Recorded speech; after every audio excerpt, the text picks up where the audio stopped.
Whoa. Yeah, don't get too excited, man.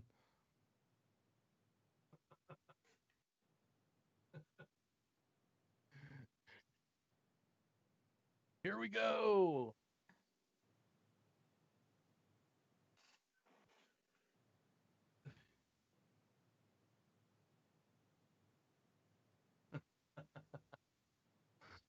Or we should be good.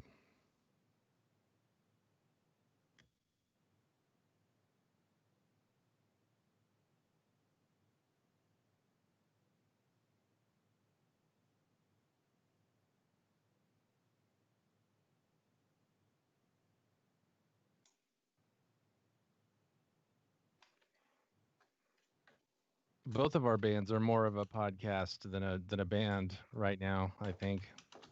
We're actually talking to a real band today. the rehearses and stuff.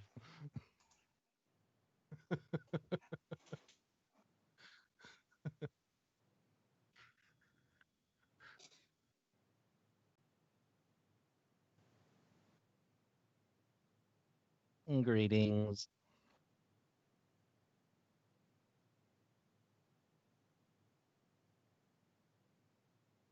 We did. We went to the Black Canyon. We went to the north rim of the Black Canyon. It's out west. It's kind of southwesty of here. It's out there near Gunnison. Very few people, which is awesome. Like we didn't have to worry about. It is super pioneer sounding and it's really scary because you just like walk up to the edge of this gaping hole in the earth and you're like, wow, I could just die right now. And it kind of, I guess. You could put it that way.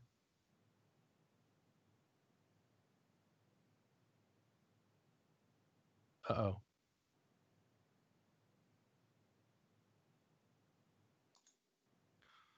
Oh, difficult technicalities.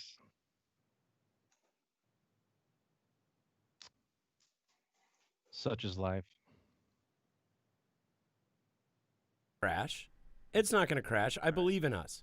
How about now? It shall not crash. And coming to you, I'm actually hooked in live to my Ethernet this time. Are It's you? an experiment. Yeah, I'm not doing Wi-Fi this time. Oh, man. So, I just got a 50-foot Ethernet cable. dude, that's why you look so amazing. That's the excitement that happens in my life these days. Is I got a 50-foot Ethernet cable. Oh, did you get a new camera too? No. No. God, you just look so same good. Same old laptop. But hey. we're ignoring our guests. I'm very excited for this episode because so this is unique. This is a first time episode. Is generally every episode has been someone that I've picked because they've been someone with whom I have at least some sort of pre-existing relationship with. No matter how tenuous, it's always just been someone from my social panorama that I've wanted to get to know a little bit better. But this week I asked Gordo who we should have on the show, and Gordo is going to introduce me to a band that he loves, a band that I've never heard before and listened to for the first time today. We're going to talk about that a little bit. On this episode, we have a really awesome two-piece rock and roll band called Gort versus Goom. We have Byron and Logan in the house today. Now tell me again, which one's Byron and which one's Logan? I'm Byron. You're Byron. I'm Logan. Hello, dudes. It'd be funny if you guys fucked that up and both of you said Byron at the same time. Just got it wrong, like right out the gate. And they're like, wow, we blew it. Or they said the opposite names. That would have been cool. I think we did try to do that. Chip and Dale thing and say he is. Totally. Well, He's guys, Byron. He's Logan. Welcome to the stream, guys. Welcome to the show. Yes, welcome. Welcome. Yeah, man. This is like how we stay engaged with the outside world week to week is sitting down on the computarium and getting together. And you don't have to smoke pot, but I'm going to smoke pot. You guys are welcome to join me digitally. I can mail you some if you want. But yeah, it's just our weekly get stoned and hang out and talk about what is going on in the world of music and in the world of the world and in the world of the universe. So welcome to the show. I want to learn more about you guys. First of all, let's talk about, you guys dropped a new record, and I listened to it on the way over here, Paperclip City. It like literally just came out almost exactly a week ago, correct? Yeah. Correct. Yeah, so the first thing... Excellent. Yeah, it is. It's great. And so there was a couple things that popped into my head right off the bat. Is it deliberately a concept album? Like, is that something that you guys set out to do? Or, like, does it all revolve around a certain theme? Or what can you tell me just about... No. I think this is sort of a collection of songs. They're all older, 2012, 2013. Oh, wow. Sort of as we were becoming a band and sort of getting our legs under us as to how to do the two-piece thing. Right. These were, and they all started out instrumental. They were instrumental for years before we had words on top of them. And so the words are very much a post hoc, oh, this needs words so we can sing it, so we can perform it. So yeah, I got that impression where there's like almost no singing at all. It's just like Logan spitting spoken word, right? Or at times Byron. Or Yeah, you guys do go back and forth on it. Okay. Yeah. I knew Logan did at least some because I heard him mention himself by name in the I play strings and I can't sing, and that's I can't remember. Byron's problem. Oh. Yeah, that's a Afrosheen Explosion song. That's one of my old bands from DC, and the rest of the band made that song up to kind of fuck with me. They were making fun of me because and you held on to it. I couldn't even thump eighth notes and mutter at the time, so they would just give me shit, and they turned it into a song, and I was like, yeah, we should pull that out. That's fucking great. So Logan, you play bass. Byron, you play drums, correct? Yeah, correct. Okay. So I'm kind of surprised to hear that this is like back cataloged material, because it seems like you guys are fairly prolific. Like I looked at your Bandcamp and you have several releases. You have more releases on Bandcamp than we do. That's for sure. Like a long string of EPs and then a couple full lengths in there, right? Like I listened to Paperclip City, and then the 2 EPs prior to that. So, oh God, what Chewed Out, is that the name of it? Chew Up. Chew Up. Okay. Cool. I got to like bring it up and look at it while we're talking here, because I was like literally listening to it in the car.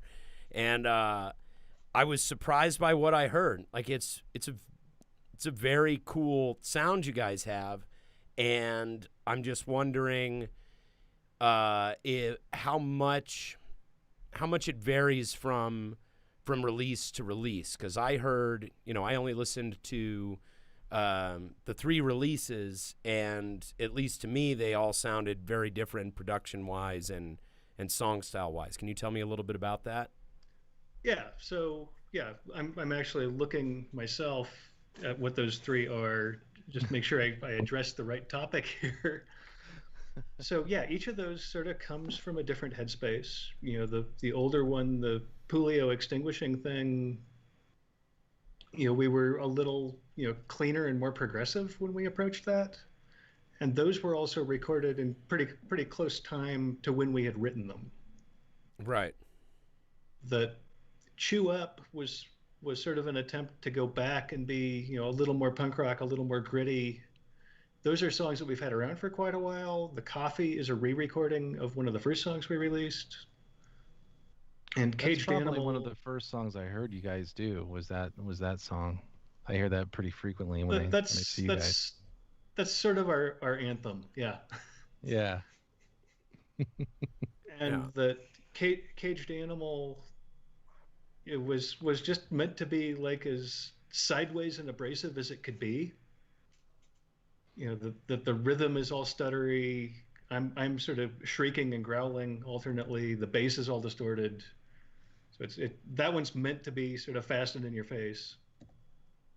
And then the Paperclip City stuff, I guess, is sort of partway in between, but we also spent a lot longer on the production of it. The Extinguishing Coolio thing, Chew Up, both of those were recorded in a day each. So. Oh, wow. Very cool.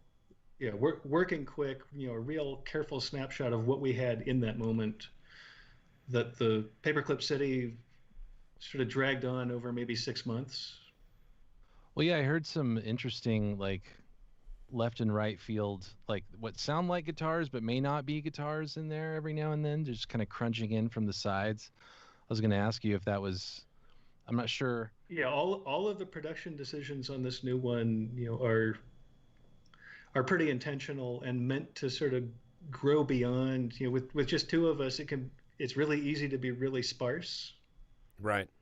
Right. Just two instruments, two voices. And so we were trying to find places to embellish that with a little extra, not necessarily like a whole orchestra overdubbed, but places where like an extra bass guitar or rhythm guitar, doubled up vocals, or like switching bass voicings, like bass effects and sounds. Like I noticed that you would, at least in the first couple tracks of Paperclip City, you'd have the bass playing one riff, and it would have a certain production quality to it, and then it would be the same part again, but it would be a different type of distortion or just a different characteristic on the bass. It was really cool to hear. It's obviously a home recording. Like, you can hear the giveaways of home recording type of stuff, but I was really impressed with like how inventive the production was, and a lot of the like fun atmospheric stuff that you guys did. There's lots of knob twiddling. There's lots of knob twiddling. So who twiddles the knobs for the most part? Mostly me. Mostly you. Okay. What did you record it on, Byron? On an iPad. I use an app called Aria. Okay. All right. So you do it on an iPad, and then what? Like one of those like Focusrite solos, like the ones that. I've got a Antelope Orion. Okay. Ah. Okay, I don't know what that is, so tell me, help me. That's okay. That's like a one rack unit box that has 32 inputs, 32 outputs. Oh shit. And then converts to USB. You get the camera dongle for the iPad, plug it in, and so you can have 32 ins, 32 outs on an iPad. What? Yeah, those are awesome because it recognizes all those channels. Yeah. What? Yeah. Hold on, I gotta write this down. What is it called? The app is Aria. So Aria, but what's the piece of hardware called? It's a Orion, made by Antelope. Orion, it's by Antelope. Because I was seriously considering going that route because I just recently had some gear crap out, and I was like, man, that 32 channel situation's looking pretty good. That was exactly my thinking. So Gordo, this has been coming up a lot. Because we choose to go to a professional studio. We go up to Evergroove, but then we talked to Adrienne Connor when she was on the show, and she does her stuff all at home, and it sounds incredible. And you do all your stuff, but send it out for mixer master. Yes. To what degree do you think?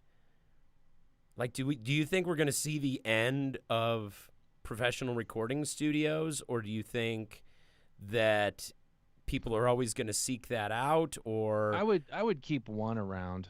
I would keep one around. One. I would say that Brad's got a good place up there in Evergreen. I mean, I love it up there, but I also I can. So, and I want to ask you guys more about this in a second, but I've been trying to find ways to maximize my just home learning and eventually my demoing setup, and I have just a really basic Focusrite that plugs in with a lightning cable. I can plug the guitar directly into it and then use whatever plugins are in GarageBand, and you can export that as as an AIFF file and send it to any studio in the world and have them reamp it, run it through plugins, whatever. Or if you're savvy enough, as it sounds Byron is, you can do it all at home with the right, you can do it with an iPad app. It's fucking crazy. Phone. Yeah, you can do it on your phone. Like I made an album for my parents on Christmas a couple years ago, just on my iPhone with an acoustic guitar and a pickup. And there seems to be, with the emergence of platforms like TikTok and SoundCloud's been around a while, but SoundCloud, there's this market for lower technical quality, kind of like from the hip content. Like, are we going to see an end to really slick, heavily produced, badass hardware, tens of thousands of dollars in production budget albums? Like, are we going to see the end of that in our time, do you think? Well, I think there's a piece of the music business, where there is a need for that meets. Right. If you are a major record label, you want somewhere where you can go, and it's not a work in progress experiment. You walk in the door, you know how it's going to work, you're going to leave there with a certain degree or quality of product. Right. Yeah. And that's the thing you always hear about famous recording studios, is that they have like the house band and the house crew of techs and engineers and stuff like that, and that such and such album was recorded in a couple of hours. Like there's some feat of in Nashville, it's like 5 songs in 3 hours kind of stuff with the house band. And like when you have like the Wrecking Crew or the Swampers or something like that. Yeah. I like every town, Denver doesn't need 3 studios like that or anything, but LA or New York, probably will continue to have places that are, full of badass ringers and gear, so they can just crank a specific type of soundtracks or jingles or whatever. Well, and I mean, I was listening to Iggy Pop, The Passenger, and that was recorded. We drove by, when we were on tour once, we drove by the studio where that album was recorded, and it's Hansa Studios in Berlin. And I was listening to that song and just trying, like, kind of closing my eyes and just imagining the process of recording it and the different effects that they put on it and the way that they mixed it and the way that they must have tracked things. And I'm sitting there going, it's a great song, great record. Iggy Pop's amazing. At the same time, I don't hear anything that Gordo couldn't do in his basement. Oh, well, I appreciate that. Well, and I'm being serious. But I would also agree with you, though, that's not as albums go. If I listen in my listening, my regular diet of listening, I wouldn't place that anywhere near the top of, like, incredible production value. Like I wouldn't put it up there. Well, right, but I mean, how many albums, like how many albums go to the extremes production wise? Like my guess is Have that you heard Lady Gaga? Lady Gaga. Well, yeah, but not everything's going to sound like Lady Gaga. You know what I mean? Well, like, I mean, most of the albums that towards come that. out, like I would say probably 80% of the albums that come out are, if you, I don't know, it's not like making Brian Wilson smile is my point. Yeah.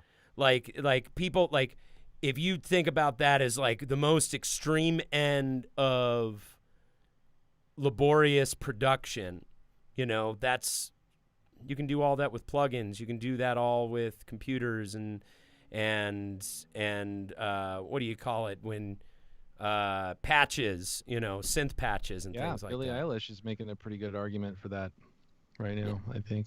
Exactly. And so that's kind of what I'm wondering is, and especially and something I was curious about with you guys, and I wanted to ask you about this, and this is kind of circling back around to what I was talking about at the very beginning of this little section of the conversation. But so you guys just released this album.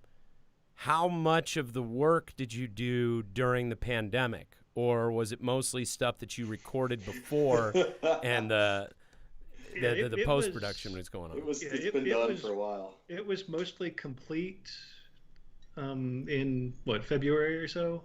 Yeah. And the original intent, we were going to play Foco MX, and we were going to release it just in time before that. And then the pandemic happened, and everybody sort of crawled back into their gopher holes for a while. And, I'm seeing Logan is wearing the shirt of the show that you guys were supposed to play.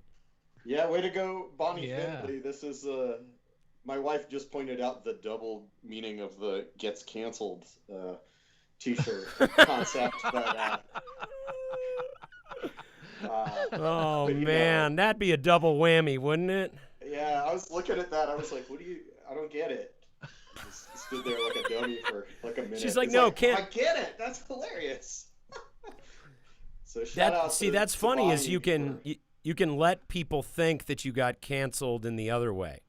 And then people will be like, ooh, what did they say? What did they do? Somebody goes and forms a Wikipedia behind your back and makes up some story, some scandal. Yeah, man, that could really help out your careers. I should be so lucky that would happen to me. That'd be great. It's a risky move these days. So I had a question about Paperclip City now. Like, that's the place where you guys record, right? Or that's where you do your creative work. That's our practice space. Yeah. Yeah. Okay. So you've done most of your recordings there then, right? Just these last two. Okay. We've only been there about 1.5 years now. So. Cool. In an undisclosed location. Yeah. So why is it called Paperclip City? Because when we moved in, we pulled a hatch out of the floor. The place had been an office previously. We pulled this hatch out of the floor, and it's just full of paper clips, like a cubic foot of paper clips in the ducts in there. Yeah. Just that have gotten lost over the years of different offices being there. I mean, you really have to wonder if there wasn't somebody who sat at the desk near there, and it's like every time they got a paper clip, they dropped it down the thing.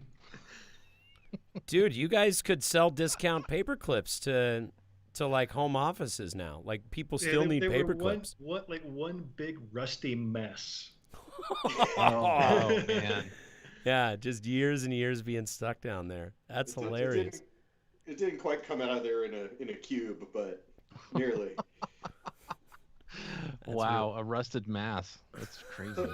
Hey, one of you guys was saying something about the guitar sounding thing, and I just realized what that was on.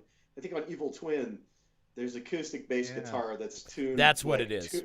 It's tenor bass guitar with an octave, so I think it's like A, D, G, A, an octave higher. Yeah, I was gonna say it's going on. It's one of those first 3 tracks on there. Yeah. The Evil Twin. There's 5 or 6 different configurations of bass guitar on that. Yeah, That's we awesome. reamped a lot. Metal Zone is a killer. So on that note, let's talk pedals, because from what I got, the impression that I got, you guys have quite a collection of pedals. Oh yeah, he's got an array. But I don't use that many. Like, guitarists are always bummed out after a set. Like, they come up and they're like, what are you using? And I don't have it here in front of me. It's at the space. But it's like the 4 most boring-ass pedestrian. Yeah, it's like a delay, a wah, a big muff. That's all you need, man. Listen up, kids. Like, if you have a delay and you have a thing that makes you louder and you have a thing that makes you swirly, you're cut off. It's diminishing returns.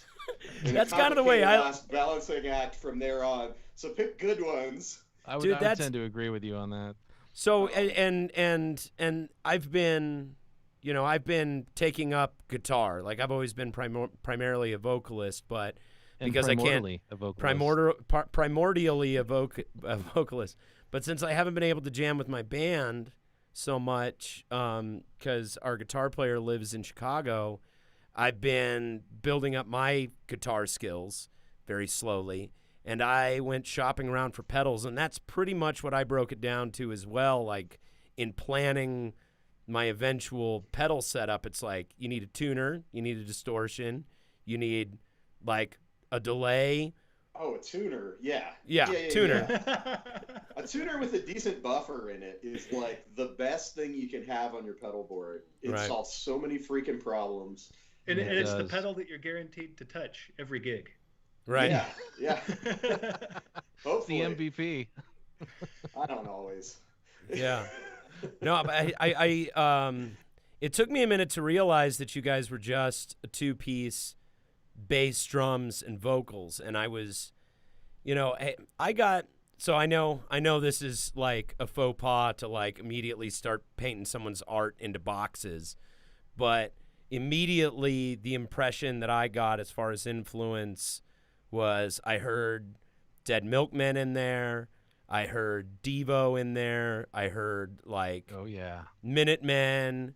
I heard Morphine. Big I business. heard Big Business. Yeah, totally. I heard, and then there was this band that was like a two-piece kind of like noise power violence band from Denver. Are you guys from Denver? Not really. originally. I've been here 20 Yeah. years. You've been here. Okay. Do you remember a band called Carrion Crawler that used to do shows? Like they were kind of part of the like extreme metal scene, and they were a lot of fun, like super noisy, fast songs, and Yeah, don't recall them off the top of my head. Well, I heard some elements of that in there too, and just like those were just some of the names of stuff that popped out in my head. How far off? Absolutely to all of those. I think. Absolutely to all of them. What did I leave out? What would you add? Do you know De Kreutzen from Milwaukee? De Oh, yeah, Kreutzen, the De Kreutzen, one that yeah, I mean, I know the name. On I don't Touch and know. Go. I don't know anything they- about their they music, start- but I know the name. Okay, they started out as sort of like hardcore teenagers, and then they got into this very like psychedelic like proto grunge thing, and they broke up in like 1990. Okay. That'd be for me a big one. I heard some Vermont. King Missile in there, maybe a little bit. We're pretty hard on sleeve. Like if it's something that we like, we're like, yeah, we can. We're not really embarrassed to Right. But rip we're off, also rip off broad our enough heroes. that it's there's a lot of stuff on the fringe there that we can bring in to sort of keep it varied, keep it interesting. Right. Yeah, absolutely. That was Don't- my don't- impression when I first saw you guys. Was like, man, these guys listen to everything. Right. Don't steal it all from the same place. You'll get busted. They like Gordo, as soon as I like started listening to the first track on Paperclip City, I was like, this is definitely a Gordo band. This is a band Oh. that Gordo would be Is into. it one of those Oh, yeah. one of those bass tones at the top of that is like an earbud taped to the front of a 57, like reamping or something. It's like really. That's so great. I think like the first three of them, the first three bass guitar sounds that you hear are different earbuds taped to different microphones. Awesome. You're That's so 30 great. seconds into this thing before you're hearing anything that even resembles a real guitar amp. That's really cool. So I did Super hear a little guitar in there. Who plays guitar? I play guitar. You play guitar? Like Yeah. you a big fan of the surf stuff? I heard some surf guitar in there, man. I am. Yeah, actually, my wife is in a pretty cool surf band that we recorded at Paperclip City a couple months ago. She's in the Vampire Squids from Hell. And we, Yeah. Another we great have band a right we there. have a surf band together called the Clendathu Surf Riders Club that plays like The Clendathu Surf every Riders. 3 years with as a duo or a trio or whatever we can manage. But I think And, we're trying to put something together for YouTube and sitting on our couch duo in the near future. So look out for that if you like your Well, Yeah, I mean, Well, there's a- long ago, I was in a surf band called the Custom Caravans. cool. Right on. yeah, who are awesome. But now you made the point of the couch collaboration. Never has it been a better time to be in a band with your significant other than now, because you We can. fight all the time when we're actively doing a band. Do We you? can't stand each other. We're both very opinionated musically. So for the sake of your relationship, you guys can't really do a lot like of I projects. said, a gig every I don't know, 2.3 years is just right. We sorted it out. That's perfect. So we're about due, but Yeah, the last one of those was at your wedding, right? yeah. Which I think might Where have you been played the most, Rumble. Yeah, we played Pipeline, a song that I wrote called Ladybug, and Rumble at our wedding, and Oh, cool. we had a pretty big wedding, and there was 200 and something people there, and when we got done, we were both like, "That's the biggest audience we've played in front of Ever. ever." I might have beat that like some 10 years ago in a different band, but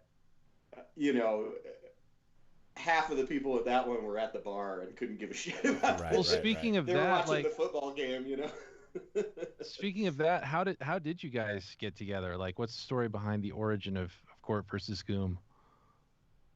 He moved to town in what was that? 08? 2008. Yeah. He moved to town. He put an ad up on Craigslist saying, I think it said something Minutemen Bad Brains. Said, that sounds interesting. I'll give this guy a Awesome. call. Yeah. And Some I good still have touchdowns. that ad somewhere rife with typos. This is a time before spell check, I suppose, or maybe I was just in a hurry. But yeah, Byron was the only one who responded to that, and it was like within a day or two. The And so only one who responded to it? I got Like, you didn't even get any other- crazy people? Well, so this is band origin. That's of all the other two pieces in town, they all have this same freaking story. So we met. I was by myself, and then I met another guy. No, just every that two pieces we've met has like tried to have a trio or more, and like just gotten frustrated. Right. So we had another ad, a different one after we met that was looking for a. We didn't want. We had ads. We had ads running for years after we Yes. met. A couple years.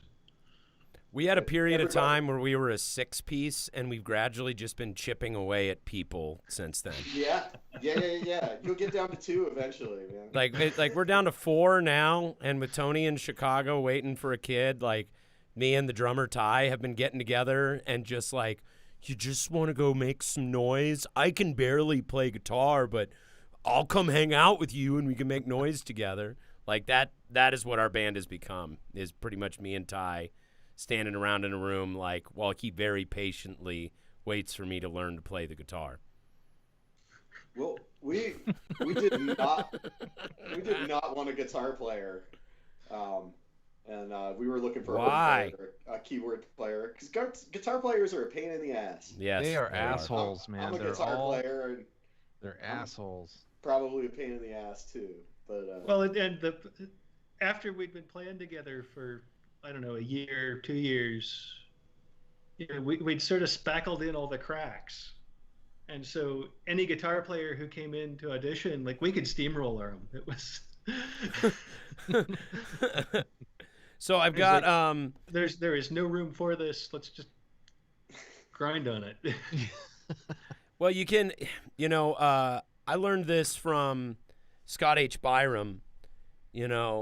The fewer people, and also we talked about it a little bit when we had Nate Valdez from In the Whale on the show, is when you've only got 2 people in the band, or like in Scott H. Byram's case, when you've got 1 person in the band, it makes it a lot easier to make decisions. It makes it a lot more affordable to go on tour. It reduces the complexity of the relationships. It does streamline the process a little bit. I feel like it you know, I love going on tour with my guys. You know, it's like a porta party, and it's always a great time. But I can definitely say there have been many times in my life where I've been tempted to like sell all my worldly belongings and get a beat up old RV, or God, you wouldn't even need an RV. You could get, you know, something with a big back seat and then just go out on the road by yourself. Like there's something to be said for that fantasy that I'm sure we've all had at some point or another. Yeah, go ahead. Like a couple of years ago, I was hanging out with, like, we're friends with a bunch of people in the ska and Afrobeat kind of scene, rocksteady scene, and we were hanging out with a couple of the guys from the Dendrites. Oh yeah. Me and my wife, and Byron called me, and I was like, I pick up the phone. Those guys in the band here, hello? 3 o'clock? Okay, bye. And I put the phone down, and they all look at me like they want to kill me. And they were like, you just scheduled a band practice, didn't you? And I was like, yeah. And they were like, we hate you like so much right now, because there's like 13 people in that band at the We've time. got a spreadsheet out. Dude, there's so many people in that band, and when they used to tour too, it was the band plus they brought Colleen was managing them and doing merch for them at the same time. So it was the whole band and at least one extra person, maybe even two, coming on the road with them. Yeah. You know, and I saw either Dendrites ride or Contraband when they were still kind of intermingling. Like their tour van was like, you couldn't put an extra shirt in the van if you like. Well, and when you're on tour and the chips are down, where are you going to spend the night? You know? Yeah. Some lunatic will bring one person, two people. In some cases, they brought up to 6 people. Like, I can't believe the people that let the old 6-piece lineup. Plus, when we would bring White Fudge with us on tour, there would be up to 8 of us on the road at the same time. Like, I can't imagine bringing the Dendrites home, or like Ethan Klein, our tech guru. He's involved with Itch.io, and you know, he does a lot of stuff with them. I can't imagine going on tour. How many motherfuckers is that now? Like that, I mean, that's a lot of people, right? It's like 36 people. Dude, I mean, what do you? I mean, you got to have everything ready to go with an Itch.io show. LLC. That's like a whole operation. Dude, man. there's more people in Itch.io than were in Heaven's Gate. I'm pretty sure.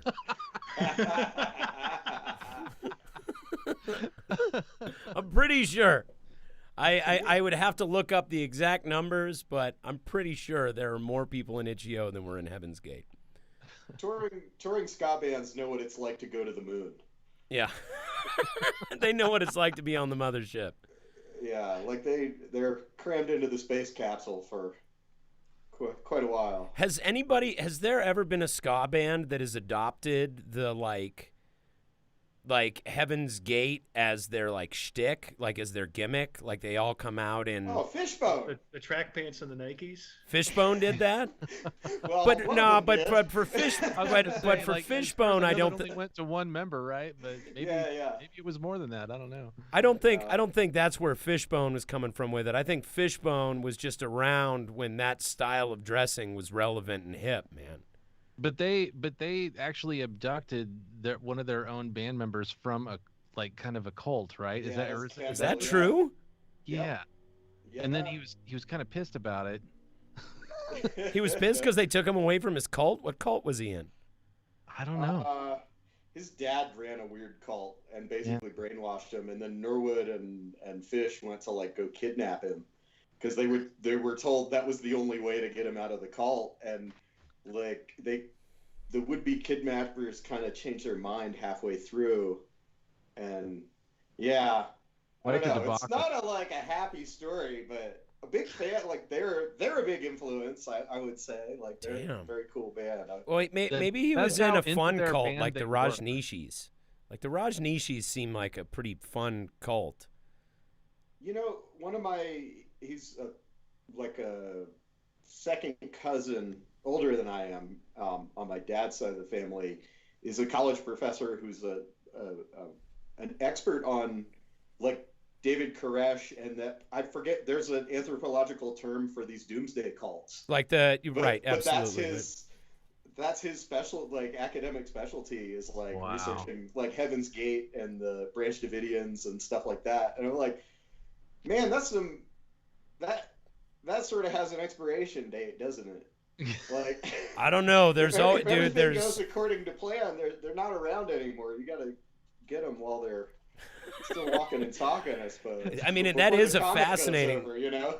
That is a fascinating study, and I mean, it's something that I'm super interested in too. And there was a really great podcast on Spotify for a bit about Heaven's Gate, and it was hosted by a guy who wasn't in Heaven's Gate, but he came from another cult, and he talked a lot about his experience. Like, he drew a lot of parallels between like what it's like growing up in a cult and how Heaven's Gate went, and you know, in a lot of ways it can appear on the surface like you're just in some multi-level marketing club and your neighbors and friends just think you're kind of weird, you know? Like, I did an NLP training, and that rang kind of culty to some of the people that I knew, but they kind of just went, oh, Aaron's into some weird shit.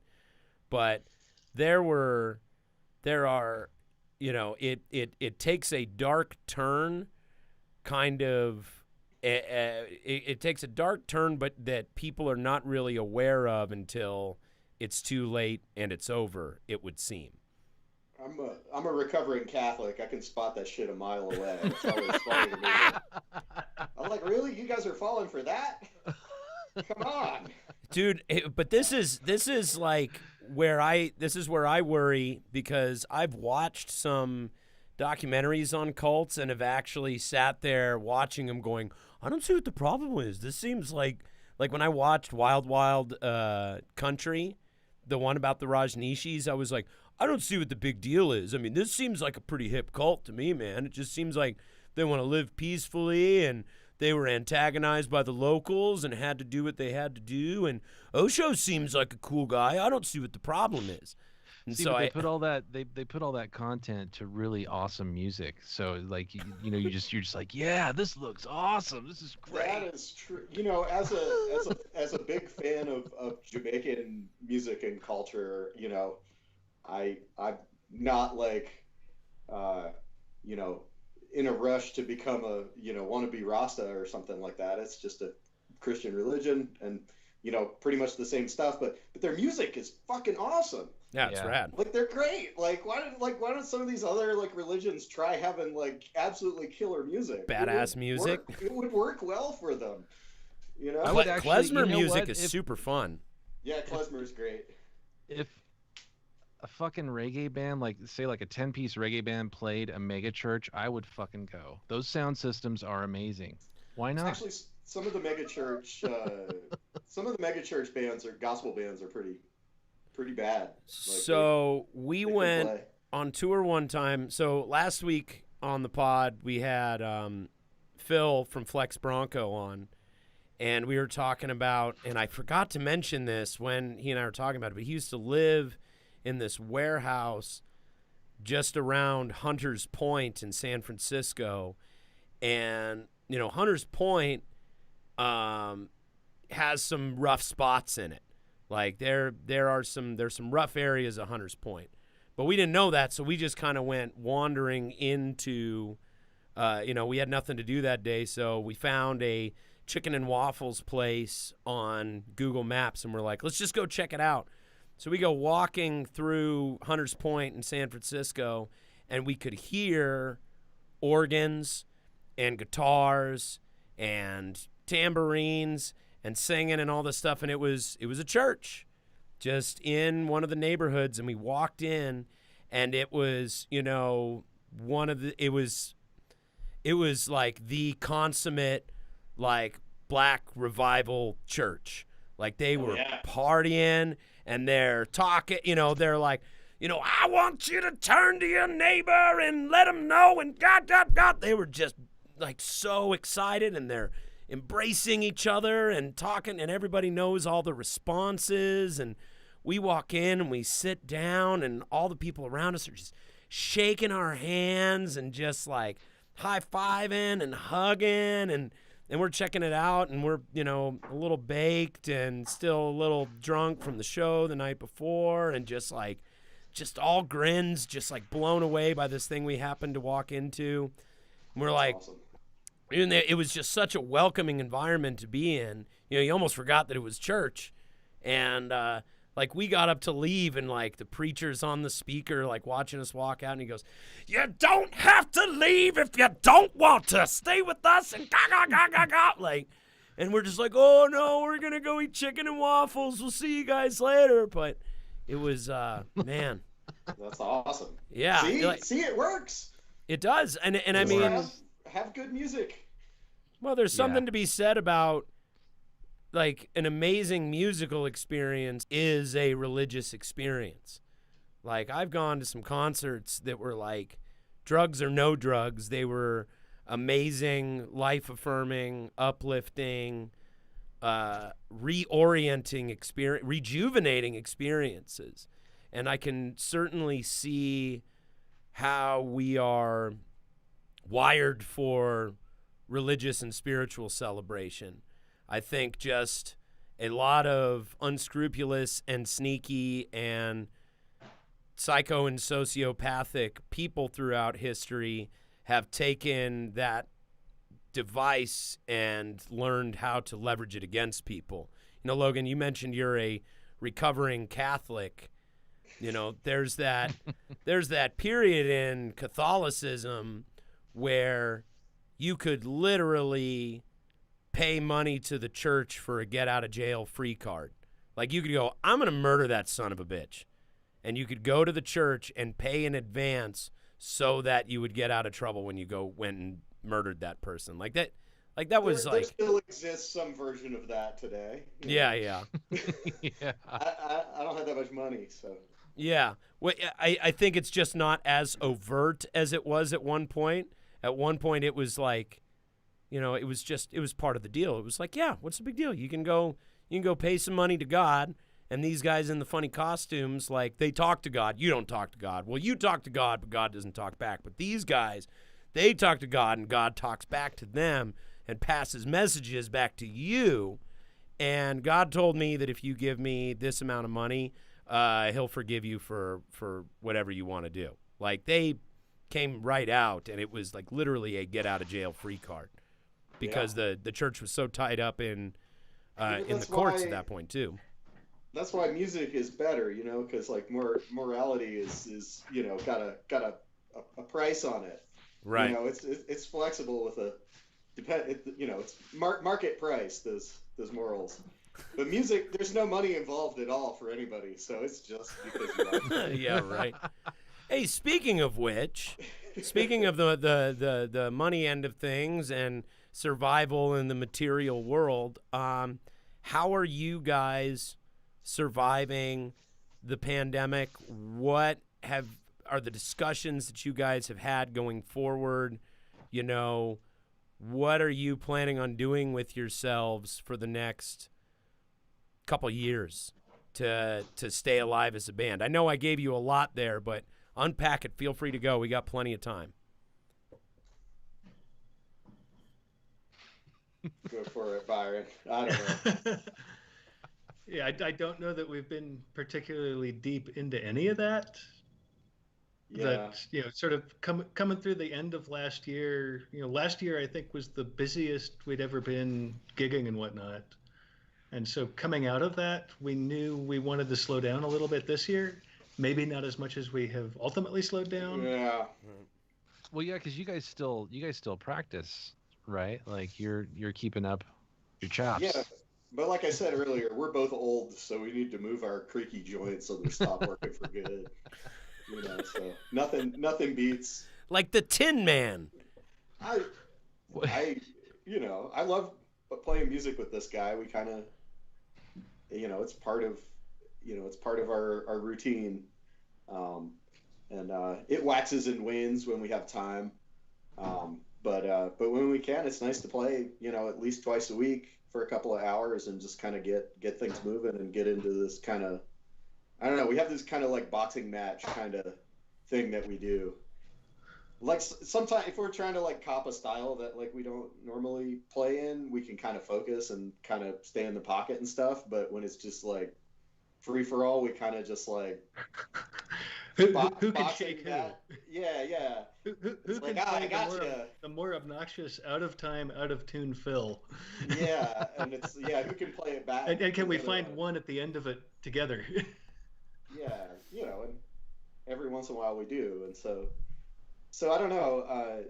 It's just fun to play music, and I'm fortunate to have somebody to play music with on the regular who has the same sort of proclivities, and well, so like a bit of band history. Like I was when I first moved out here, I was an engineer, and I did a lot of field research stuff, and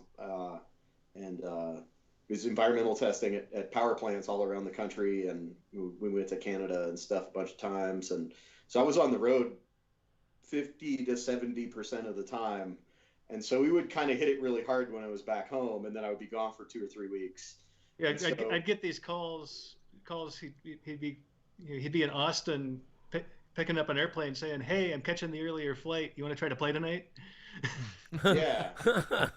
So I mean that's one of the reasons we've been around for so long, and we didn't really hit our stride of playing tons of gigs like in our first year or two. We just kind of picked them up on short notice or when we could.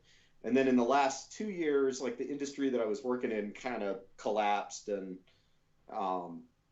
I kind of planned to leave that life to be a poor beatnik artist musician type with absolutely terrible timing. Bohemian, yeah, that's it. It sounds good. About a year ago, or a year and a half ago, I was like, this is it, man. Like, we're gonna play a bunch of gigs. We can probably plan some like elaborate tours and things like that, and we were kind of inching towards that, and we were kind of hoping to make the yeah. We were talking about getting the press kit and stuff dressed up again right as the world was shutting down. Yeah. we were thinking right about now we'd be on the road. Yeah, we thought this was going to be a busy summer. And well, what was the last show you played before this all went down? The house show. Yeah, Kevin from Triplet's birthday party, and I forget what that house is called. It was the Sonic Vomit, or not Sonic Vomit. Who were the Giardia house, or formerly. And we played there, and that was great. Right on. House parties are always fun. Yeah, I love them. I love house parties. It was a lot of fun. I think one of the last gigs I saw you was on Broadway at, I think what is now the Roxy. Oh yeah, was that the 2x4? Yeah. It was just all the 2-piece bands. Yeah. Oh, that's cool. I put that together. We did like 2 official ones and kind of 1 unofficial one. Oh, other people have borrowed the idea from us. Yeah. So we don't have to push it quite so hard ourselves. Yeah. Yeah, I remember. Do you guys know who the Limbs is? Like he hasn't been super active in a long time, but I love John Mazzucco. He's an old friend of mine. But early on, when he was really hitting it hard, they put on a show at Three Kings it was just called One, and it was all 1-piece bands, and he was awesome. He was either the headliner or like co-headliner or something like that for the show. But I like theme shows like that. The 2x4, that's really cool, man. Yeah, we'll do another one someday. There was talk of doing some kind of like virtual thing. So I don't know. If you're a 2-piece band in Denver, get in touch with me, and we'll how do you guys feel about the virtual shows and the streams? And because bands in town now is sending an announcement every day, it seems like, for some band that I follow, that they're trying to do something. And I was talking to Ethan about this before we got going, but it seems like a lot of bands that depend on the industry are really scrambling to come up with something to keep the operation afloat. But I just don't know how solid any of the attempts are. I don't know how Yeah, it seems like the the quality of production would be pretty highly variable. Not everybody has not just a laptop where you can stream your voice in your face, but something where you can actually put a band on a right, virtual air. That's a pretty big production. right. It's like Yeah. like those KEXP, like videos that you see of people playing in their studio or something with just the high quality lights and sound and Yeah, everything. yeah, or a PL session or Yeah, Yeah. exactly. Well, even the Yeah. really high quality ones, though, just the four of us in this conversation, how many of them do you actually watch? I mean, how much are you really engaging with virtual musical content? Because I mean, I engage with almost none, and I don't want to say that I'm some sort of indicator of the market, but I'm really curious what the market is. Like if people are really participating in that stuff. We've been trained for this is the unfortunate part about it, is for like the last, say, 15 years or so, we've been trained to expect that anything less than like movie quality shit on the internet should be free. Right. And I think no matter who you are, you've just been brainwashed that it's like, oh, it's a YouTube-esque thing on the internet. Give it to me for free. I mean, Well, how but now annoying are you that you everything even should have be to free watch is the way that ads? they're talking about it. You Now, I know? mean, Well, now you'll even see like really high production quality content, like the studio where I do this podcast from. Like we produce pretty amazing content here. Like most of here at Burn TV, most of the stuff is cannabis related or cannabis adjacent stuff, like lifestyle content. I mean, we make stop motion animated content primarily here, and it is master art in a lot of ways, and it is very difficult to get people to pay for it. They just kind of there's just so much content out there, and so much of it is such high quality, and you can download DaVinci Resolve for free. You can buy consumer grade, or professional grade consumer electronics to, good cameras, or you can shoot on an iPhone and make it look great. You can shoot a feature film on an iPhone. I've been seeing a ton of music videos come out on iPhone, and it seems like there's almost no way to monetize it. And I just don't. What's interesting though is that when I just today put up an ad for a live stream I'm going to do on Friday, and there was the option to monetize it. I had never seen that before on Facebook, and it was like, sell tickets to your event, and I was just like, wow, really? Oh. Like, See, there had They're I was like, making I couldn't. resales now.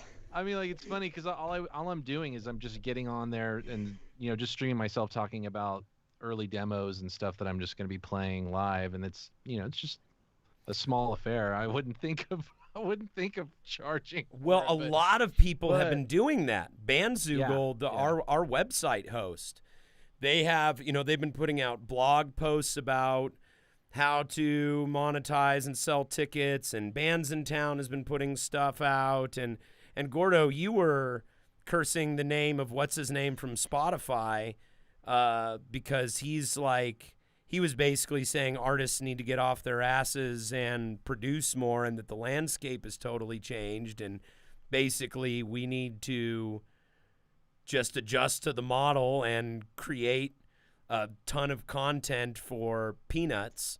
Like, Right. Well, you know what they say, and this applies to our home video making, live streaming, home recording, and religious conversations. If the product is free, you're the product. So right.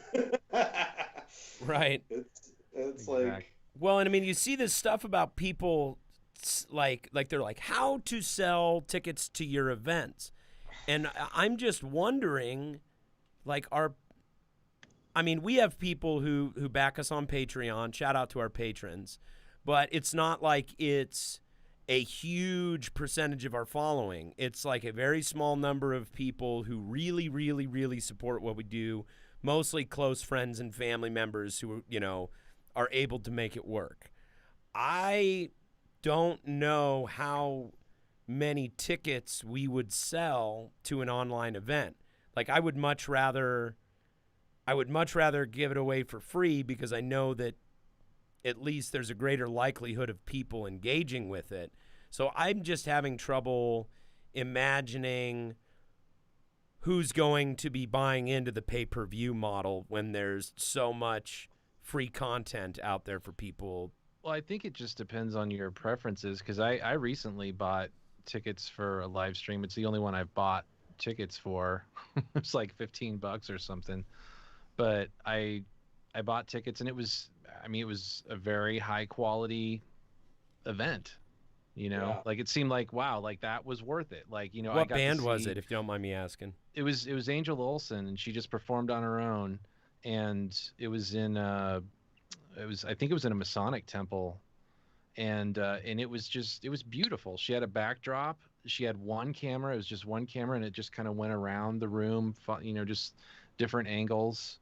The sound was, pretty simple but very rich. Right. Like it was a really, really cool experience. It was very intimate, and they pulled it off amazingly well. And I was like, wow, that's what's going on. Like that's really what I think people are trying to achieve with the live streaming thing, that I haven't even been able to come close to. But I think this was like 4 or 5 years ago now, but there's a guitarist in New York named Mary Halverson, who's a really fantastic jazz guitarist, and she did I think it was like $8 or something I paid, and it was a private concert. It was, jazz combo, drum, trap drummer, upright bass, big jazz box guitar. It was very well shot, and I think there were only about 50 people who paid to get in, and there was like a live chat, and they were answering questions. Like, she answered like a question of mine about something she'd played in a song. So it was like 10 minutes of music, like 5 minutes of questions, and like it was really well produced, and felt really cool. It was almost like a private lesson kind of thing, and that sort of stuff is neat. It's really cool, and it feels personal. But I guess the challenge is scaling that sort of stuff. Like, where do you? We already face that with live music, where Right. Just in a bar, like when you make the jump from the Skylark to Packed the Gothic or something, it's a very different experience, and even a completely sold out Gothic is way different than going to something at the football stadium. It's just, oh yeah, it's like you kind of hit these like thresholds where it's like, well, it can't be this intimate experience if more than this number of people are watching or participating. And so I think that's maybe like the thing you got to consider and dial in, so it can be really cool. So that makes a lot of sense. I Have you remember guys? seeing. Go ahead, Gordo. Sorry. I was just gonna say, I remember seeing a couple of years ago, Mets put out their latest album, and they did a live stream from their rehearsal space, and I think it was just one camera, and it was just really, really well, like the sound was really well done, and I was just like, wow, that's amazing. Like, more bands should do that, and it's it's just funny because I think that's what a lot of people are trying to do now. sound good? That's what they. A friend of mine who's sort of in the musical instrument pro audio retail side of things has been saying that like entry level home recording stuff, especially right as the lockdown was coming down, was just flying off the shelves. Everybody knew they were going to be inside, and so they were getting their little their Persona, so their Focusrite or whatever they could afford at the time, whatever was in stock at the time, that they were blowing through that stuff. Cables and microphones and whatnot, and that's only a little more recently that stuff has started to come back into stock. So obviously, people were hedging their bets that we're going to be locked up for a while, I think. Right. Yeah. Right. For Sure. sure. What was it? Bill Gates dropped that quote recently where he said, the rich world will be done by the end of 2021. And I think his definition is like the global 2%. So basically the developed world will be done with COVID by the end of 2021. But for the rest of the world, it's going to be going on. It's going, the implications are going to be far-reaching. They're going to go on for decades. So we don't know. There's lots of predictions that we could make, but at this point, it's all speculation. And what's interesting, and you guys won't be able to see this on your end, but I'm going to bring it up on the screen here, is that we're talking about these different ways, like to scale, the live stream concerts and the stuff that people can engage in from home. And meanwhile, what I've got up on the screen here is a picture from Wuhan and this giant festival at a water park that they have. Have you guys seen this? No. Dude, like it's DJs and entertainers, it's musical acts. And the picture that I'm looking at is some MC or singer up on stage at this water park in Wuhan, and there are literally thousands of people in the audience. And meanwhile, we're sitting here talking about, how do you monetize live streams? How do you make it work? And then, Gordo, you and I were talking about Sturgis. Like, oh, right. There's people at Sturgis right now. There are. No masks. Just going to see shows and, just having a good time, man. Just having a good old time. Just having a good old American time, What's wrong with that, man? Yeah. Dude, and that's the thing is I don't fucking know, and no one's going to know until this whole thing shakes out. Factory. Say it one more time. What? I said, don't tell me to wear my mask while I work in this asbestos factory. Right? I don't know, man. It's fucked up. It's like it's like we're sitting here like our bands are struggling to exist, and meanwhile all this stuff is still going on. Like none of this is going on. I don't.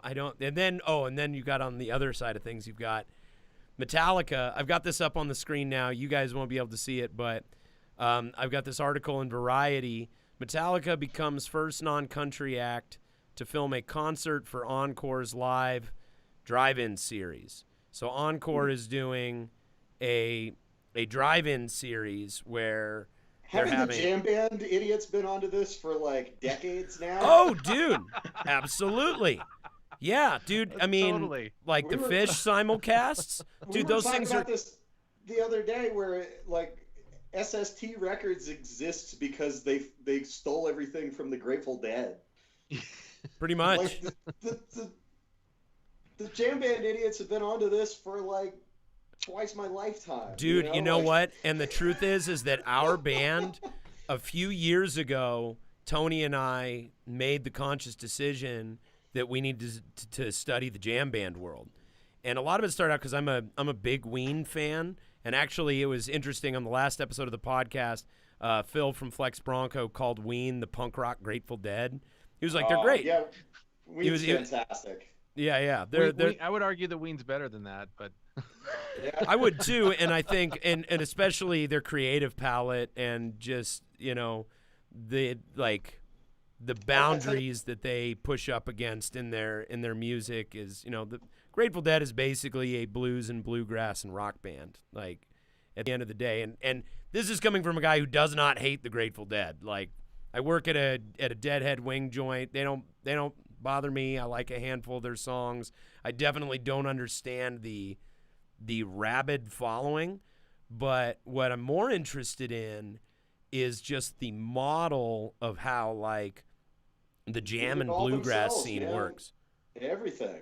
Like every bit of it, like fully like control, like fully in-house. Oh yeah. Like they were pretty industrious, and Well, they were one of the several inventors of what we'd call corporate rock. They were a corporation that existed to tour this music with these people. They figured out how to fill an arena so everybody could hear it. Right. You hear about like the Beatles in Shea Stadium, and it was Yeah, and then the dad came 16,000 up with the screaming Wallace. teenagers. Yeah, and you couldn't hear him on stage, Yeah, right? yeah, they literally invented the sound system to do that with and everything. Yeah. Yeah, and you know, sort of them and the Who in Right, the 70s were figuring out how to fill an arena with rock and roll. right, Yeah. right. Well, and then you've got in the modern age you have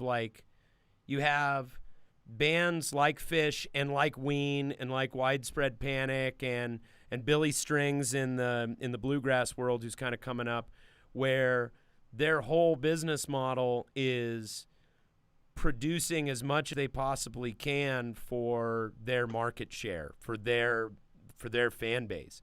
You know, Fish did that thing where they did the Baker's Dozen series at Madison Square Gardens, and every show was different. Every show had a theme, you know, and people were obsessed with the shows. The tickets had this, you know, super high face value on them. Not only that, but venues all across the country were basically streaming the simulcasts. The Oriental Theater was involved in it for a long time, and they wouldn't even sell tickets. They would just fill the theater and make all their money off of their bar sales, just for people who wanted to go watch a simulcast of a fucking Fish concert. And That's incredible. And all I want to do is go drink beer at Three Kings. I know. Yeah. Oh, speaking of drinking beer at Three Kings, Gordo, did you see, I don't know if you follow Vinny Alfonso. He's a friend of Jake Fairley's, and he works for Fire on the Mountain, but he just did a big mural at the Wash Park location, and the mural is all signs and marquees from Colorado venues, and Three Kings made it in there, and I thought that was really cool. Oh, that's cool. Yeah, he's got the old Three Kings sign painted into the mural of Denver venues. I thought that touched me right in the cockles of my heart. So Well, that whole Broadway corridor, I miss that. I miss that so much right now. Well, and it looks like we're a third to half of venues as we know it aren't coming back, right? yeah, that's what Ethan and sound I were about talking right? about before Yeah. the show got started. Is Because I mean, we're not anywhere close to there being. We're like a year out if things get less stupid. Which well, and not then people are optimistic still going to be about. scared to go to shows. Yeah. You know, if the WHO came out tomorrow and the CDC and they all got an agreement and they were like everything's cool, it's gone. Turns out it was a virus from another planet and the virus went home. It's not on the Earth anymore. We're fine. Poochie flew back to his home planet. Yeah, exactly. That's exactly what I was He thinking. was killed. His rocket exploded on the way. Yeah. Dude, I told a guy at work, like I made a Poochie joke to a guy at work, and I work with a lot of kids that are like 15 years younger than me, you know, and he did not get the reference. I had to be like, it'd be like The Simpsons was a television show that was probably at its height in the 80s and 90s, and you know what? Never mind. Just look, Wikipedia. I don't even remember how I know some of that stuff, but I can like conjure entire episodes from a certain era. Oh, dude, it's in our brain. It's in our I generation's know brains. it's burned in. Yeah. Yeah, there were Back to things that I Tracy learned Ullman from show. the Simpsons. Like, there were things that I learned that I was like, what was that a reference to? I didn't know anything about that. Then I have to go back to the original source material to figure it out. Super It was smart like, show. Okay.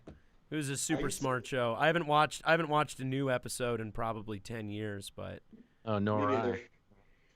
Yeah, when I used to watch the Tracy Ullman show. I love the Simpsons Yeah. sketches. holy shit, you are old. I'm the kid in the room. Yay! And, I was young, but you know, whatever. But I remember that show. I liked it. I really liked the Simpsons things. And then there was the Simpsons Christmas special was the first like full length Simpsons thing. It was, Yeah, I remember I that. think it was as it was being picked up for series, and somewhere in a box I have a VHS tape where I taped that and Married with Children Christmas special, which were back to back.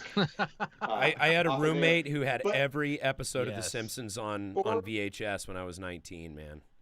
If you remember that Simpsons Christmas special, they got the whole thing revolved around them getting their dog Santa's Little Helper, who was an ex-race dog. So I lived in Maryland, like DC suburbs, Maryland, and we got from my aunt out here, who's a vet. She shipped us a dog. Yeah. Who was named Jimmy, who was a retired brindle greyhound. Yep. From the Commerce City track. I had one that too. Was the first dog that I had as a kid, and like we got that dog like a day before the Simpsons Christmas special went on. That was all about them adopting a greyhound, like a race dog. And I was just like, this blew my mind, man. This really show, crazy. it's like it was written for me. It was wild, man. Yeah. You know, I had to ask my parents to stay up late, and you know, I want to stay up late and watch the Simpsons thing, and it was like turning over and looking at the dog like curled up in the corner. I was like, holy crap, like that's why it This looks is just topical like as fuck right now. yeah. Dude, I can't put my finger on it, but something about this show just speaks to me. I don't know what it is. Yeah. So so something the reason I brought up that Metallica article is Sarah and I saw that come up, and I was like, oh shit, you know, I hadn't really had any interest in going to a drive-in concert, but it's like, you know, it's like going to the grocery store during COVID. It's like, it's an experience you should have. You know what I mean? So you can, one day I can tell my son, oh, you know, when you were a baby, the world was insane, and we went to a Metallica concert and a drive-in movie theater. It was really weird. But then we looked into it further, and they're just showing a movie of the last concert that they did in 2020 before everything went to hell. Sign me up. I'll pay $150 a ticket for that. I love it. Well, $150 won't get you a ticket because What? tickets are going for close to $200. Holy Shit. batshit. $200 What are you talking about? to go watch a fucking concert movie in a drive-in. Dude, I swear to God, I went on Bands in like Holy so I've been cow. getting all I sorts saw, of stuff. I saw the Snake Pit tour when I was in high school. I think Oh, floor tickets yeah. were $25. You went and saw the like with what was that? That was when the Black Album came out, or Yeah. Yeah. holy shit. Well, were they charging more for the Snake Pit itself, or was it just It was a just like lottery. a lottery? Yeah. Okay. Yeah. Yeah, like they were picking people out of the crowd to do that. That's crazy, man. That's really cool. And floor tickets were $25. Dude, it was $25. I read Barry Fay's book, which is, if you ever get the chance to read it, you've got to read it, because he obviously had no help writing the book. Like, there's just all these spelling errors. It's poorly written. It randomly, like, he's got just random shit just thrown in there. There's like zero cohesion to the book. Like, he'll be telling a story about how fat he was until like The Who made fun of him for it or something like that, or U2 made fun of him for it, and then the next page is just a list of his enemies. Like, it's just like this is a list of bands that I hate to work with. It is such a good book, and the stories are awesome. But Awesome. yeah, it's a Have you super ever fun seen book. Joe Carducci's book? What book? Joe Carducci's Rockin' the Pop Narcotic. No, what is that? Who's Joe Carducci? I don't know who that Joe is. Carducci ran Thermidor Records and then was the guy who, while the bands were touring, ran SST. Oh, wow. Okay. Oh man, I didn't even realize I didn't realize But he had a if you've book. seen any That's of awesome. the movies about bands from the SST scene, he's like the skinny, grouchy old guy in the interview. So you have seen him, but he wrote a book. Rollins published it. Do you have yours at hand there, Logan? Yeah, it's on the bookshelf in the other room, but Okay. Yeah, likewise. just Yeah. another one But full of great it is stories. his Don't I have your copy? extremely acidic, cynical take on the music scene, on how punk rock very quickly got, commoditized and productized. That you go from the Ramones to the Knack in about 3 years. yeah. I mean, the Ramones were a pop Yeah. band.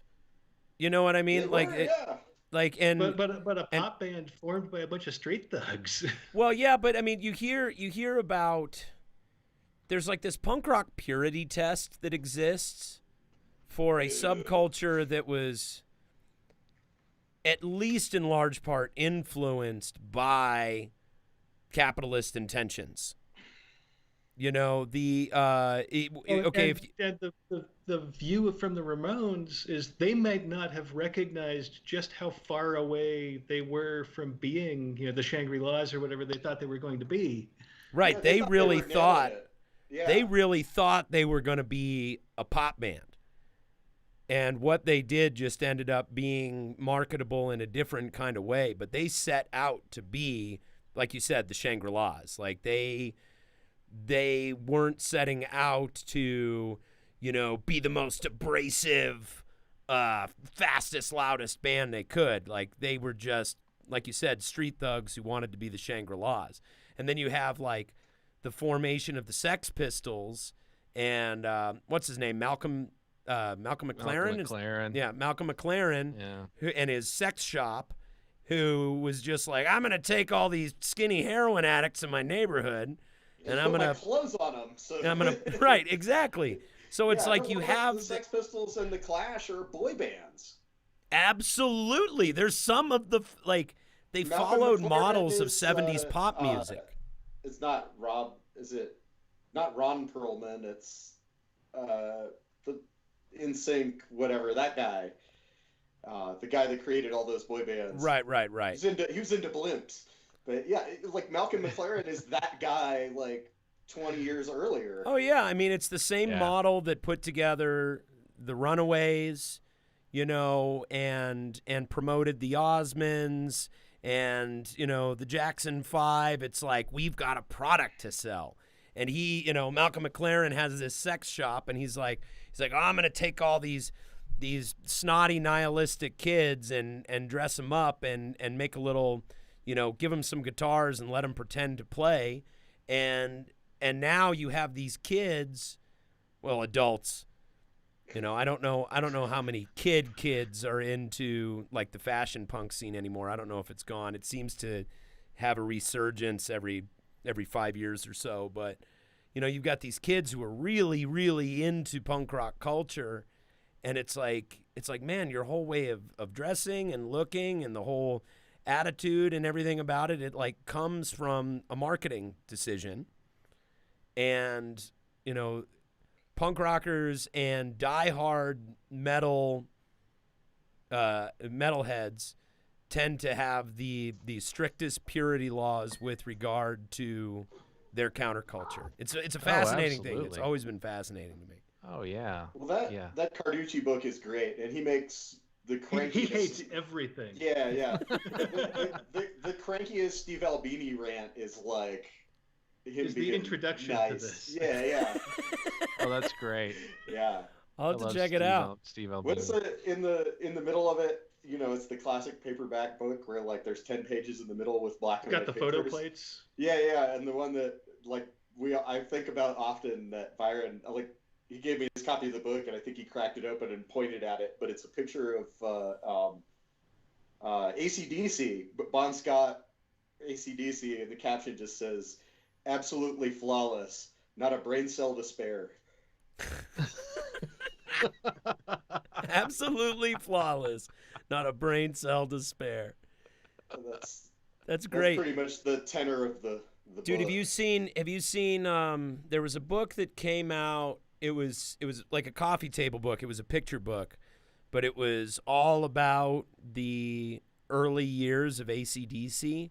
It was all about basically like Dave Evans through Bon Scott to, right. It was basically like from Dave Evans to when Bon Scott died. And it shows pictures of their flyers and AC/DC, like on some of the posters, it's like live punk rock. Like AC/DC was considered a punk rock band in their time because that was just kind of a blanket term applied to, noisy ragtag groups of, long-haired thugs that you wouldn't want your daughter listening to, Yeah, man. R.I.P. to Malcolm, man. He's a hero. Big time. Big time. Well, I mean, Big, Bon big, Scott, big of course, time. is a huge hero of mine. You know, I love Brian Johnson. Don't get me wrong. I love Brian Johnson, but it's a different band, you know? Yeah. It is a different yeah. band. It's a completely different band. Yeah. I had For my ex-wife, shout out to my ex-wife, Hannah, and this is by no means to disparage her. This is just to rib her a little bit. But she, we had this back and forth thing where she couldn't tell the difference between Bon Scott and Brian Johnson. And I would put on songs back to back, and I would get really animated and really frustrated, and I would be like, you honestly can't tell the difference between these two singers. And she's like, I'd be like, who's this? And it would be like Back in Black, and she'd be like, I don't know, Bon Scott? And I would be like, no! What the fuck? Seriously, you can't tell the difference? But I mean, that's... Bon Scott just sounds greasy. Yeah. Yeah. Yeah, Brian Johnson sounds gritty. Bon Scott sounds greasy. But there are, like, that's a thing that's common with, like, musicians and hardcore music aficionados. You know what I mean? Like, there are people that they can, like, I've got this guy that's a friend of my family. Shout out to Jim Gelroth. Gordo, I think you've met Jim before. Jim and Roxanne come to a bunch of our shows. Jim is one of those guys who, like, he is with rock bands how some guys are with baseball stats. Like, he's just a savant for it. He knows who played on every record of bands, like, mostly, like, 80s hard rock and heavy metal bands. Like, he knows who sang on every one. He knows who plays bass on every one. He knows them all by name. He knows who produced what record. Like, there is something that happens when you're like a die-hard fan that you can make more subtle distinctions that I think the market at large doesn't really care to make. Dude, was he the guy that, like, I think the Beatles was playing? I don't know if this is him or not, but it was definitely, like, at one of your shows. But, like, the Beatles was playing in the background, and he said, that's not Ringo, right? And I was just like, what? Like, literally apropos of nothing. Like, I was just standing, like, next to him, and he's just like, that's not Ringo, right? I'm just like, I don't know. I wasn't there. Like, I don't know. Who was it supposedly? Pete Best? No, I don't even think it was probably Pete Best. Paul. Yeah, it might have been Paul. It was later. It was like White Album Beatles. Yeah, I think there was something where like Ringo wasn't there the day they wanted to do drums, and so Paul sat down and played them. Oh, yeah, really? Yeah, something like that. And and I was just like, oh, cool. Well, the old joke goes is somebody asked them, well, Ringo's not the best drummer in the world, and Paul turns around and says, Ringo's not the best drummer in the Beatles.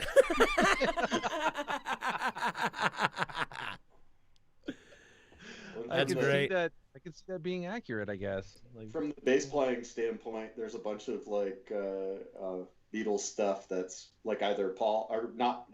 There's a bunch of stuff that's either George or John. Well, George was the music. Playing bass, yeah. I mean, George was the more talented musician in the group for sure. Just as far didn't they picked him up? Yeah. He was like an art school kid, right? Yeah. Come Together, I think, is John playing a Fender Bass 6. And so that, like, probably other than, like, Day Tripper, Taxman or something, that's probably one of the most iconic, and it's not even Paul McCartney. Wow. Wow. Wow. That whole album is fucking weird, right? That's a super weird album, Right. It's a cool album. It's like raw and dirty and kind of concept album kind of stuff. That's a heavy one for an early, like, this is what it sounds like if you just let the kids play with all the toys in the studio. See, and that's kind of back to what we were talking about. Is it's like, look, I love recording stuff at home. Like, I think it's great, and I'm really impressed when if I listen to a Granny Tweed album that Gordo did, I'm like. And Gordo, I brought this up on almost every single episode, but it's seriously because I listen to your album almost every day, or at least a snippet of it while I'm in between whatever else I'm listening to, because it's the Good CD God. player. Well, it's the CD that's in my car. So it's like I hear at least some of the new Granny Tweed album every time I start my car. So I got the vinyl one. yeah, It's I mean, sitting over there on the shelf. like it's super, like I love that. I love what people can do home recording wise, but I also love going up to Evergroove and looking around at all the toys and going, can we play with that? Can you make this sound? Can you go on the computer and do something that I couldn't possibly do at home? There's sure. something to be said for that. Well, the thing to be said for like a real, I'm air quoting as hard as I can right now, a real recording studio is that it usually comes with people who really know how to run the stuff. And as an artist, as a musician whose job on a recording session should be to play as well as you possibly can. Mm-hmm. Right. Have the best performance you're capable of. Well, It's and really if you're paying for it out of pocket, then it makes fiscal yeah, sense to do that as well. That's the balancing act. Yeah, Absolutely. Yeah. You don't fuck around or anything, but I think it helps to have capable hands that you trust, who are sympathetic to what you're trying to do. Actually, that's more important than them even knowing what they're doing. Like, really, Just if you're recording being willing to something with help out. somebody, if you're in a band with somebody, And having some artistic background in common. That if you say, well, I want the the drum sound from this record. They know how to And find they've it much actually heard the faster than record you and do. Thought about it a little bit. then and you say, don't have "Oh, to worry about that. That's what they're going to do. You have to worry about playing your part as well Right. as you can. And I think there's a really big, I think that's left out of a lot of, because like as we were talking about it, the cost of all the fancy toys that you could never afford, a lot of that stuff's kind of coming down to more reasonable. Right. And a lot of the stuff that used to be inaccessible to regular people is becoming accessible. Well, and that's also why being in a band used to be a bigger deal. It was a bigger deal to be Led Zeppelin because to have your own amps and a PA, you could fit into to have your own van. Dude, the startup cost of starting a band, and there was a market for it, which would give you the resources you needed to keep. It was a lot more sustainable because it's like there was a demand for competent entertainers who could go to the different clubs on various circuits and play music for people to dance to. That is not, there's no demand for that anymore. The old Ramada Inn, Holiday Inn, 4 sets a night in the lounge kind of scene. Totally. Well, or the Roadhouse Country or Roadhouse Blues kind of stuff. Yeah. Right. That Especially in the UK with how close everything was in England. I read, whose book was it? Joe Cocker's book. And it just talked about just the touring scene at that time. Like when he was a young man and out going in bands, you're just in the truck, just going around and playing the different sock hops and juke joints and gin joints and while people are drinking beer and trying to fuck each other. Like that, now that can be sourced out to Teletoons or a Spotify playlist or a DJ or something like that. There was a lot more resources to develop and act and get them to the arena. I saw 2 dudes get into a fight over touch tunes in the Inglewood Tavern. Oh, at the Englewood Tavern, I'm sure. I was like, whoa, guys, come on now. It's like, well, if we had known it was going to be this kind of place, we would have just gone to the Englenook instead. And it was Englenook's CCR. It was CCR Oh, yeah. versus Skinnerd. That's play both. And it was like, really? Like this is what you're gonna come to blows over CCR and Skinnerd. This is incredible. Sorry, Watt. I gotta go with Skinnerd. Yeah, I think if I had to choose between CC. Freebird, Hey man, Freebird gets a lot of shit, as does Stairway to Heaven, but both are only annoying because they were so monstrously successful that they got ran into the ground. Better Like, bass playing on Freebird. dude, I love that song. Like, I Yeah. don't give a shit how overdone Freebird is or how corny it is. I love Freebird. The guitar solo at the end of that, we covered it for a little while, and my bandmates would just like, groan about doing Freebird. They're like, why are we doing that song? It's so stupid. I'm like, man, when you get to the climax of that song, it's the greatest thing in the world. It makes people so happy.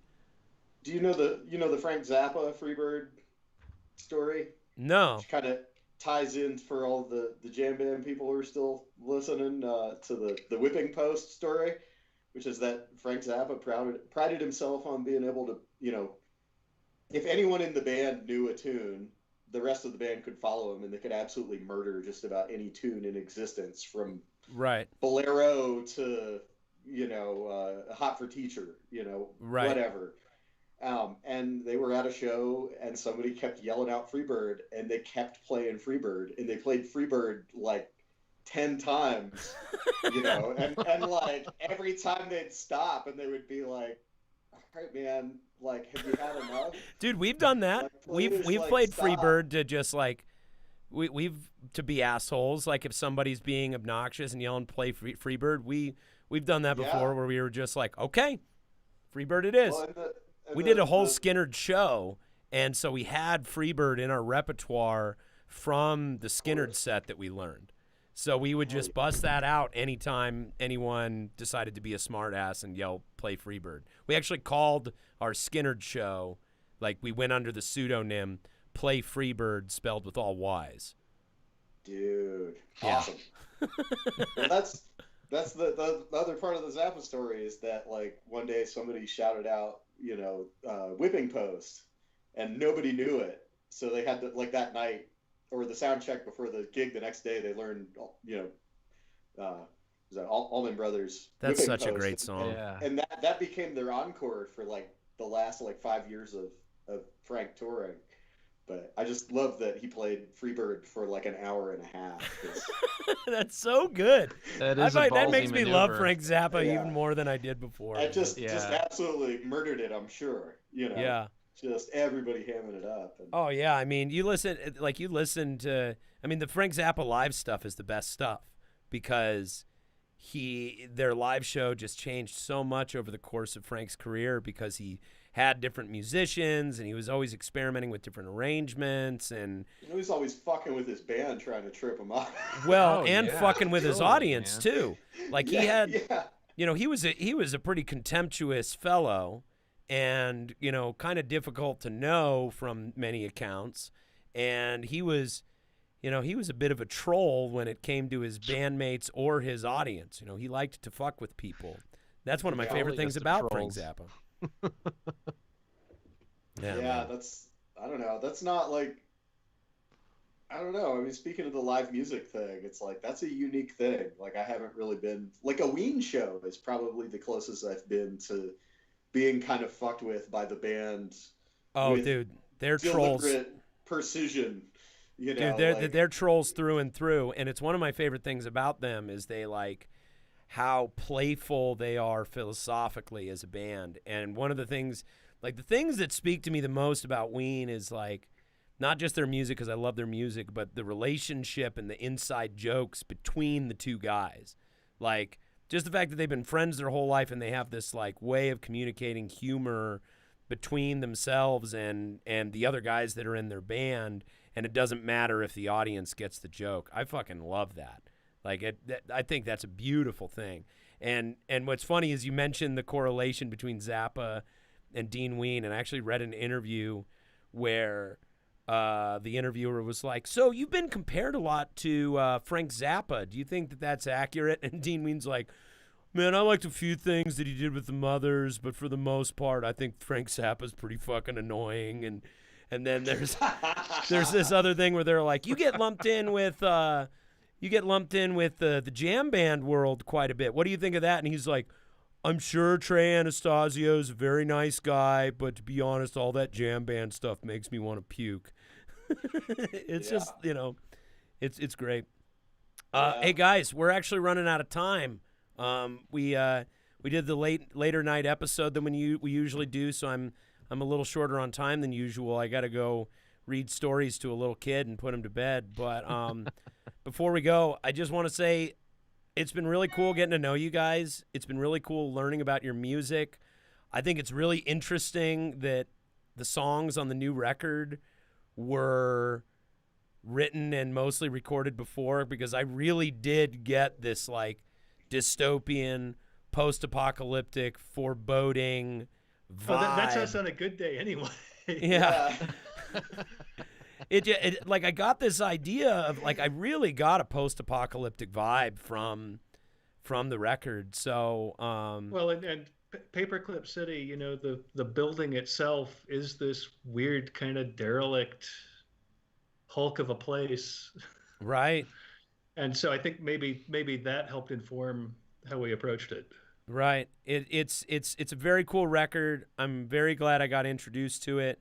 I'd love to have you guys back on the show when we can actually have people in the room and have a conversation face to face. And I'd love to I'd love to do a show or come see you guys, or you know, I would love to do a show together. But at the very least, I want to come see you guys play sometime. So, Gordo, let's all do a show together. Yeah, we've been wanting to play a Granny Tweed show for years. I was pretty sure that likewise. 2020 was the year it was going to happen, but we were getting so wrong. close. We were getting so close. I know. Well, it sounds like you guys are among the handful of bands who unknowingly prepared for the great band wash of 2020.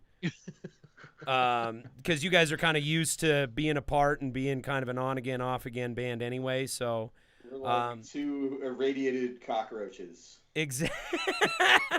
We're like two irradiated cockroaches. We'll see you later. You know, if you're around. Yeah, That's a yeah. good name for the episode right there. Yeah, I'm writing it down right now. Two irradiated cockroaches. That's the name of the episode right there. Yeah, man. So real quick before we jump off, tell people where they can find you, where they can get the album, what to watch out for, all the social handles and stuff. Go ahead and do your plug now. Okay, so the new record is Paperclip City. It is out on Bandcamp. 6 songs for $5. Hard deal to beat. We are also on Facebook at Gort vs Goom. And we are on Twitter sporadically at just VS Goom. And our website is gortversusgoom.com. And listen to all our crap on Bandcamp. We have like quite a bit of stuff. There's some neat, you know, we did a dub reggae album with some people from the Dendrites and Contraband a bunch of years ago. That's a good one. I really like that. I really like that one. Oh man, that's cool. I've got something to look forward to on the drive home then. Which album is it that was the one that you guys did with them? Smuggling Contraband. Smuggling Contraband. It's got pizzas on the cover. Awesome. Our friend Lindy did the art for that. And then check out the Vampire Squids from Hell. We recorded their single a few months back at Paperclip City, and they're very cool as well. So. Well, this has been Gort versus Goom on the motherfucking podcast. Want to give a quick shout out to our patrons. Thank you so much for backing everything that we do. You guys make the goddamn world go round. I've been dropping a ton of stuff on the Patreon the last couple weeks in the form of little video clips that Macy the animator who's doing our new music videos, putting together. And it's really spectacular stuff. Like, I hope this guy keeps making stuff even after he becomes a tremendous animation success. He's really, really a phenomenal artist. And if you are on our Patreon page, you're getting to see these little behind-the-scenes clips as we put them on. Go to patreon.com/mfruckus and sign up at any level. We pretty much give everything that the band gets to all of our patrons. So in exchange for a small monthly contribution, we give you guys everything that we can, man. Thank you so much for keeping us afloat. We've been talking on a lot of episodes of what bands are having to do to survive, and you guys are making it so we're able to survive. So thank you. Thank you. Patreon.com/mfruckus. Check it out. Evergroove Studio, we talked about them a fair bit on this episode. Ethan Klein, our tech guru, comes all the way from Evergroove. 70% solar-powered studio, state-of-the-art equipment. Plus, they've got spaceship lights that make it really, really fun to record while you're on 2 gel tabs of green acid. It's a lot of fun.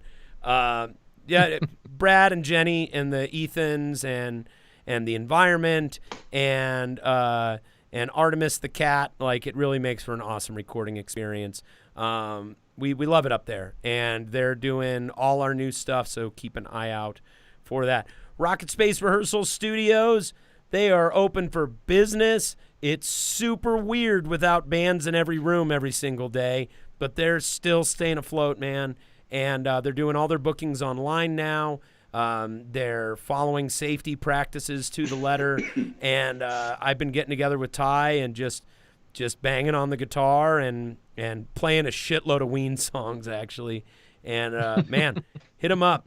RocketSpace. You ain't got to carry shit. Burn TV, like I said, this podcast and a bunch of other amazing content come out of Burn TV Studios at an undisclosed location here in the Rhino District of Denver, Colorado. Burn TV, keep an eye out for everything we got coming out, especially episodes of the Nug Nation and Hemp in History. What is Hemp in History? Well, it hasn't come out yet, so you'll have to stay tuned for it. Flipside Music, I've been going there looking at guitars and pedals and all kinds of neat toys. We've had Ike on the show. Check out episode